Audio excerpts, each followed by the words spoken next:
नमस्कार, आप देख रहे हैं स्वर स्वतंत्र। मैं हूं विपिन जोशी। आज मैं पहुंचा हूं डाइट बागेश्वर, जहां प्रोफेसर हरीश चंद्र वर्मा जी आए हुए हैं। प्रसिद्ध प्रख्यात फिजिक्स के प्रोफेसर हैं और बहुत सारी किताबें इन्होंने लिखी हैं। तो इनकी एक यात्रा निकली है, प्रसार प्रयास करके एक यात्रा निकली है, विज्ञान यात्रा, जो कुमाऊं मंडल के अलग-अलग जिलों में जा रही है, दूर के गाँवों में जा रही है, दूर दराज के विद्यालयों में जा रही है और छात्रों से बात कर रहे हैं, शिक्षकों के साथ भी बात कर रहे हैं। विज्ञान के बड़ी-बड़ी अवधारणाओं को छोटे-छोटे खेलों के माध्यम से, छोटे-छोटे प्रयोगों के माध्यम से कैसे किया जाता है और विज्ञान अपने जीवन में है, इस बात को कैसे महसूस किया जाता है, इस बात की बानगी प्रोफेसर साहब जाके दिखा रहे हैं। और ये एक बहुत ही अच्छी यात्रा है, विज्ञान यात्रा, जिसका समापन देहरादून में 1 जून को होगा। तो देखते रहिए स्वर स्वतंत्र। सर, विज्ञान यात्रा निकली है, प्रयास सरिता यात्रा आपकी एक निकली है और आप दूर-दराज के गाँवों में जा रहे हैं, ऐसे-ऐसे जगह जा रहे हैं जहाँ पर आमतौर पर नहीं जा पाते हैं लोग। कुछ भौगोलिक परिस्थितियाँ होती हैं और कुछ तमाम और भी दिक्कतें होती हैं। तो आपके क्या अनुभव रहे? इतनी जगह आप गए, आपने छात्रों से बात की, टीचर्स के साथ आपने इंटरेक्शन किया, तो और विज्ञान को कैसे देख रहे हैं? मैंने 2-3 सवालों का एक गुच्छा जैसा बना के आपके सामने रख दिया। देखिए, कुल मिलाकर के अपने भारत की जो मेधा शक्ति है, वो सभी जगह है, शहरों में, गाँव में, छोटे गाँव में, दूर-दराज के क्षेत्र में, पहाड़ी क्षेत्र में, दुर्गम स्थानों पर, सभी जगह फैली हुई है। बल्कि जो इस तरह के स्थान हैं, जहाँ पर कि सामान्यतः लोग नहीं पहुँच पाते हैं, वो लेस पॉल्यूटेड है माइंड की दृष्टि से भी। हवा की दृष्टि से तो जो हैं सो हैं, लेकिन उनमें अधिक क्षमताएँ हैं, उनमें अधिक संस्कार हैं और उनके माध्यम से उनमें अगर हम इस प्रकार की भावनाएँ जागृत कर पाएँ, जिसमें कि वो अपने मस्तिष्क में, अपने हाथों में शक्तियाँ अर्जित करें, विज्ञान की शक्तियाँ अर्जित करें, तकनीकी की शक्तियाँ अर्जित करें, तो हमारे देश का एक बहुत बड़ा वर्ग ऐसा तैयार हो सकता है, जो कि देश को आगे बढ़ाए।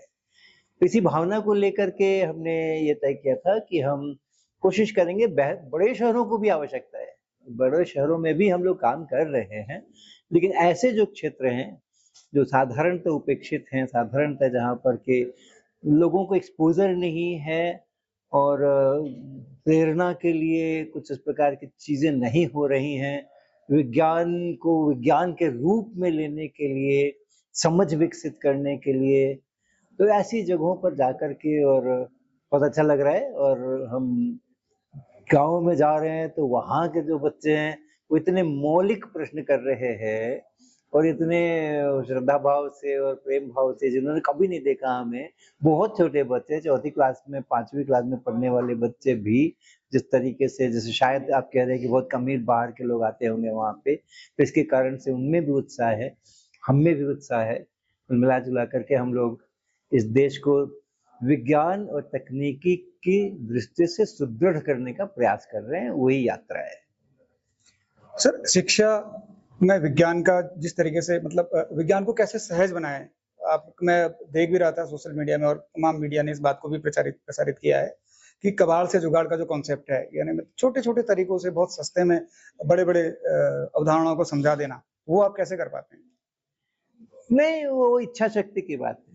हाँ, अगर इच्छा शक्ति है तो हम कुछ भी कर सकते हैं और विज्ञान खास करके मेरा जो अपना विषय है भौतिक विज्ञान, उसकी बड़ी खासियत ये है और ये कहो हमें ये गिफ्ट मिला है, प्रकृति की तरफ से हमें ये उपहार मिला है कि हम इन छोटी चीज़ों से जो हमारे बिल्कुल रोज़ाना के इस्तेमाल किए हैं, हमारी कलम होगी, हमारी पेंसिल होगी, कई सारे प्रयोग बड़े-बड़े आधे-आधे घंटे का डिस्कशन हमने किया है, सिर्फ़ एक पेंसिल को लेकर।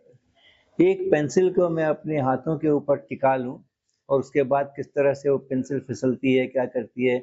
एक बहुत ही जो गति के अच्छे-अच्छे नियम हैं, वो इस एक पेंसिल के द्वारा समझाए जा सकते हैं। हमने कई यात्रा में कई पड़ावों पर इसका काम किया। एक कागज़ का टुकड़ा है, उस एक कागज़ के टुकड़े कुछ भी और नहीं चाहिए, एक कागज़ का छोटा-सा टुकड़ा चाहिए, एक छेद उसमें करना है। फिर हम कैसे इमेज बनते हैं, माइक्रोस्कोप कैसे काम करते हैं, उनका क्या रोल होता है, सारी चीज़ें उससे लेकर के हम जा सकते हैं।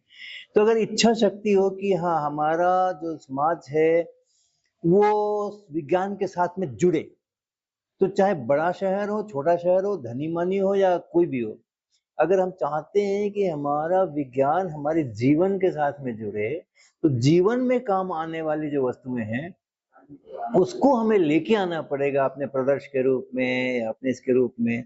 हम बड़े यंत्रों से जब विज्ञान करेंगे तो जीवन से नहीं जुड़ेंगे, क्योंकि बड़े यंत्र हमारे जीवन का अंग नहीं है। लेकिन हमारे जीवन का अंग हमारा घर का चिमटा है, हमारा जीवन का अंग हमारी रस्सियाँ हैं, हमारी बोतलें हैं, हमारे बक्से हैं, हमारी टेबल हैं, हमारी कुर्सी है, हमारी कलम है, हमारा कागज़ है। इनसे जब हम विज्ञान करें, ये हमने चुनौती अगर ली है, इनसे हम कितना विज्ञान कर सकते हैं, तो वो हमारे विज्ञान को वास्तव में जन-जन तक पहुँचाएगा और उससे हमारा समाज जो है सुसुर होगा।